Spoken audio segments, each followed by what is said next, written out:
listening to The Howard Stern Show.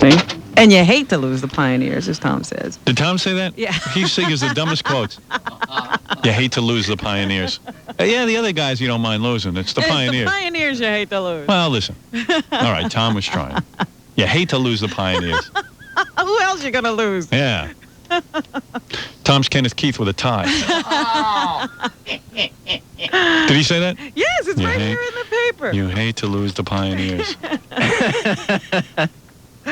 Tom's a pioneer. Hate to lose the Pioneers. He's a golf pioneer. So, well, Alison Steele was... At various ages, 55 to 58, they have her... Yeah, we have a clock that are much higher. Posted in the papers. Alison Steele did the show before ours, and she was legendary. I mean, she was like a woman in the 60s. Maybe not her age, but... No. She was, during the 1960s, she was... She hit the airwaves. She was the big disc jockey in town, and she was a real nice woman, really nice. Actually spoke highly of me.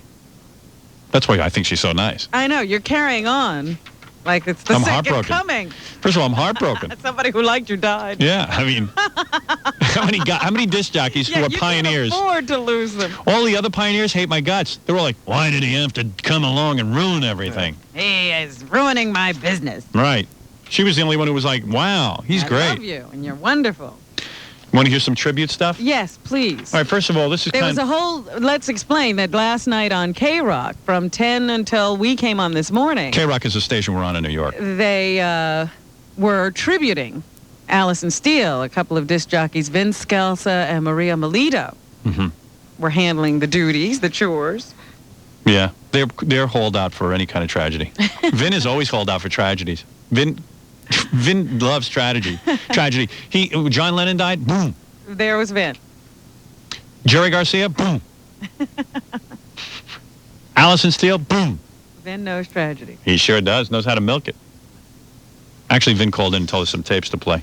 Oh, yeah? Yeah. Vin's got a good sense of humor. Jolly fat guys love. So Alison Steele was like, I know that every girl that I knew growing up used to go, I want to be a disc jockey just like Alison Steele, with these annoying voices that they had. And she had a beautiful voice. Yes. And she kept that voice right up until the end. Yeah, I should play her the bit she did for us. I was very honored when she did the Woodstock Minute for us with Larry Fine. Should I play that again? A lot of people's voices age, but Alison had a nice quality. Yes. No, it aged. Oh, come on. Anyway, It still was good. Yeah, right. It was good, but it aged. All right, here we go. I'm Alison Steele, the Nightbird, with a Woodstock Minute. Very few people realize that most groups appearing at the Woodstock Festival did not make it into the Woodstock movie. Artists such as Leslie West and Mountain, Creedence Clearwater Revival, and the Jefferson Airplane. But the most glaring error was the omission of Larry Fine of the Three Stooges, whose backstage contributions were the backbone of the festival. Oh boy, this is beautiful. It's beautiful. Hey, who is that ugly broad? Janet Joplin? I wouldn't f*** her with Shemp's d***. Yes, Larry Fine was feeling no pain. Hey Mo, I'm getting dizzy. What's hashish? It wasn't long before the crowd was won over by Larry as he led them in the infamous rain chant. Hey, come on, you ass. Sing. It's raining out. We gotta make it stop raining. Larry got to know stars like Jimi Hendrix.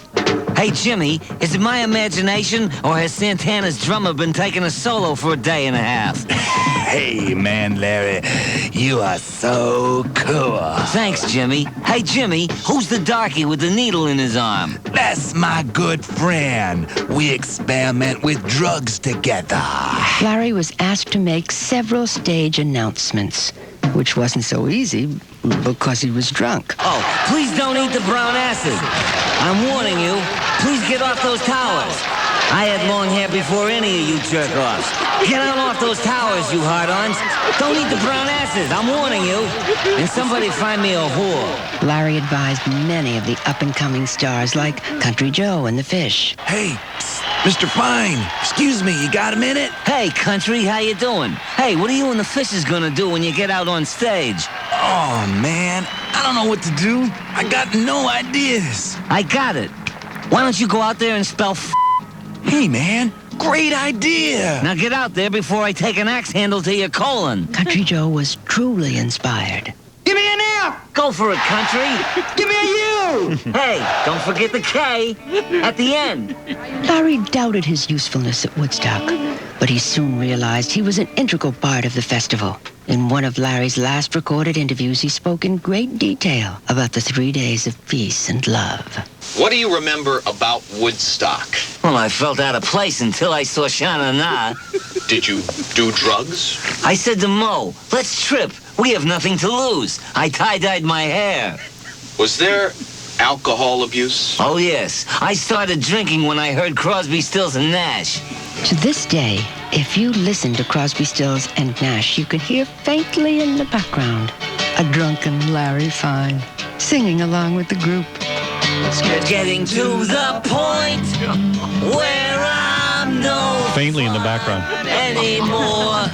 Larry Fine, not just one of the Three Stooges, but an integral part of the Woodstock Festival. Mo gave Jimmy the lighter fluid idea for lighting the guitar. So you take credit for that? Yeah, I said let the Schwarzer light himself on fire and his stupid guitar. Are you bitter about Woodstock? Bitter? Hell yeah. Those fakakta schnooks at Warner Brothers stiffed me on the movie deal for Woodstock. Larry Fine, the forgotten stooge. I'm Alison Steele with another Woodstock Minute. One of her finer moments working with us. I knew how to bring out the best in her. Actually, she was such a pro. She sat down and recorded that in 2 She seconds. knew exactly what it needed. That's right. Me out of the room. Well, now, what did Van and Maria say about her last night? And she had a sexy voice, Robin. She did. Yes. She was a sex kitten. And she looked good. Right up until the end. Even going through chemotherapy, she looked terrific. She held it together. You know, it was always important for Allison To look that good. she looked good. Yeah. Because she used to wear little cat suits and stuff. I go, you know, for a woman going through chemo, it becomes her. Mm-hmm. And she started doing the wig thing when she lost her hair, but then I told her to take the wig off. I didn't know that was you, Larry Fine. Yeah. I said, take the wig off. You look great without You're it. responsible for everything, too. Yeah, and then she had like a little crew cut, but it looked cute.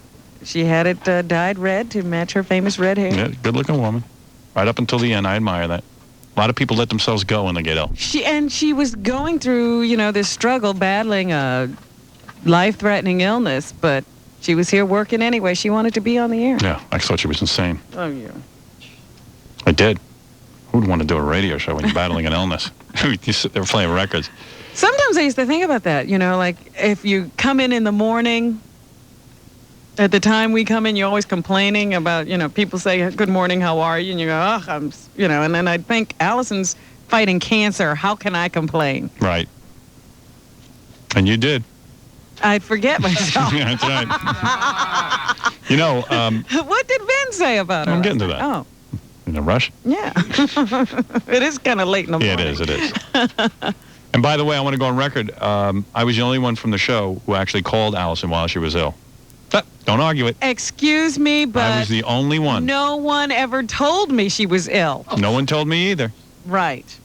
You didn't know she was gone for 4 months. You didn't know she was ill? I knew after you called her. I see. Then I said, well, I'm not going to be tacky and follow his call up with a call. Oh, come on. Tacky. What I did excuse do, me. see, what you don't know I was complimenting myself. is what happened after she got back. I brought her more pictures of my cat. Oh, that was nice. How special. That was special. I did.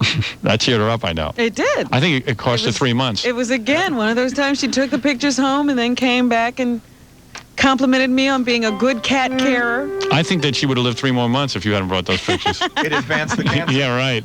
All I know is I learned that Allison, I always thought it was bizarre that Alison Steele, who had a major career going, you know, she was on radio and she also had voiceover work and all that stuff. She opened up this cat store. And then Robin tells me she had 21 cats living in her apartment. Yeah. No wonder she died. Well, not only that, she would often call me, you know, like they dealt with breeders all over the area. Yeah. And she would often call me when she had exotic cats in and say, oh, you got to come down, see my Bengal. I got some Bengals in. Would you say that, like if you went to her apartment and you saw the 21 cats and you liked one, would she sell it to you? No, not her own cat. Really? I mean, she actually was attached to those. Yeah. The 21. She Yeah. knew them all by name Absolutely. and stuff. She had, I'm telling you, you go to the store, she had pictures of her cats all over the place. Oh. And you'd see one and she'd go, oh, yeah, that's Mitzi, and she's this and that. You know, she had a whole That's story Mitzi. on Mitzi. That's Mitzi.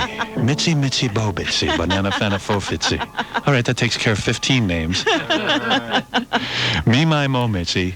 Fitzy. And then in the course of talking to her, when she would talk about, taking the cats to her weekend place, where, because she had to take care of my cats for a while. I met my cats.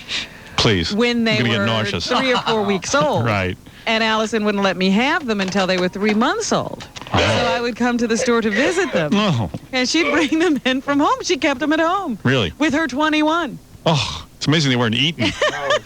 And there was a time when one of my kittens was ill, and Allison wouldn't let me have it because she didn't want me taking home a sick cat. She wanted to make sure he was completely healthy first.